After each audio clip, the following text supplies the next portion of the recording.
চাচি, আপনার নাম কি? বাড়ি কোথায়? হ্যাঁ, খারিজা জোংড়া। কি বিষয়ে আপনি এই যে হাসপাতালে যে ভর্তি? ভাইবের জমি জায়গা নিয়ে কাজ দিয়েছিল, তো তাদের বসে বসে করে সরকারে বসে বসে নিয়ে ওখানে বহুত লোক, আমার দেওয়ার বহুত লোক একেবারে ডাঙ্গল আসছে।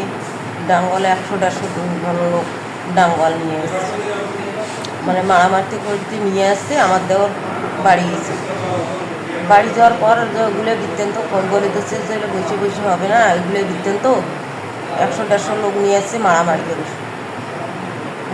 করে নিয়ে আসছে। আর বসে বসে হইবি না, ওইভাবে থাকবে। তারপরে আলিল ওখানে আলিল কয় যে আমি মেম্বারবার মজবুরকে একশোটকে নিয়ে আমি সরকার নিয়ে বিচার করতে আসছি।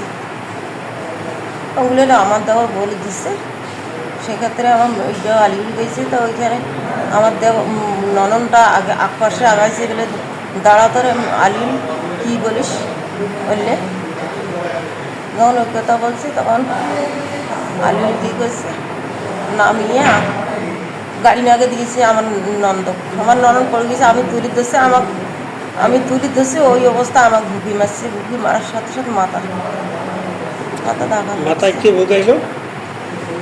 মাথা তো আলিউল আঘাত মারলো। আমি আমার নন্দক তুলি ধরছি, আলিউল আমার আঘাত হাত দিয়ে মারলো না, আঠিন দিয়ে মারলো, আমি বলি পাই না। মারতে গেলে আমি তো আর পাওয়া পাই না। তবে জমি জায়গা নিয়ে সমস্যা কার সাথে? আমার ছোট দেওরের সাথে। ছোট দেওরের সাথে? ওর নাম কি? শহীদুল ইসলাম। শহীদুল ইসলাম। এটা কতদিন থেকে আপনাদের এই জমি জায়গা নিয়ে সমস্যা? 1 বছর হতে সমস্যা। 1 বছর থেকে। আজকে কি বসাবসির কথা ছিল? হ্যাঁ, কেস মামলা হয়েছে। কেস মামলা হওয়ার পর আজকে বসাবসির কথা।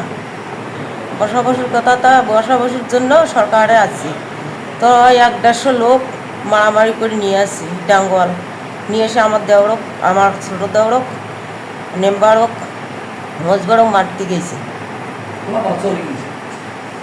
মারির গেছি তখন ওমা চলে গেছে, বাড়িতে চলেছে। বাড়িতে ওগুলো কবা দিচ্ছে বলে এই বৃত্তান্ত। আজকে আমি আর বসে বসে করবো না, ওরা মন যা চায় তাই এই কথা বলছে। তখন ওইখানে মারামারি নামে গেছে।